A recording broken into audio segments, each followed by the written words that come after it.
Maharaja Sayajirao University of બરોડાનું 73મું convocation જેની રાહ જોવાઈ રહી હતી તે 29મી ડિસેમ્બરે નિર્ધારિત થયેલ છે.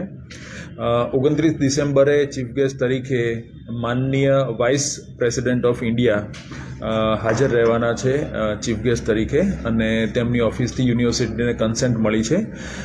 ખાસ વાત એ છે કે માનનીય વાઇસ પ્રેસિડેન્ટ ઓફ ઇન્ડિયા તેમના સ્પાઉસની સાથે આ ઇવેન્ટની અંદર હાજર રહેવાના છે. 73મું કોન્વોકેશન જે યોજાવાનું છે તેની અંદર 13,500થી વધારે વિદ્યાર્થીઓને ડિગ્રી આ વખતે એનાયત થાય છે, અને એની અંદર એબસન્ટિયા અને પ્રેઝન્ટિયા વિદ્યાર્થીઓના જે રજિસ્ટ્રેશન થયા હોય છે તેની અંદર 9,000 આસપાસ વિદ્યાર્થીઓએ હાલ પ્રેઝન્ટિયાની અંદર નોંધણી કરાવી છે. એટલે અંદાજિત 9,000 આસપાસ વિદ્યાર્થીઓ ડિગ્રી લેવા માટે થઈ અને આવી શકે તેવું પ્રાવધાન છે.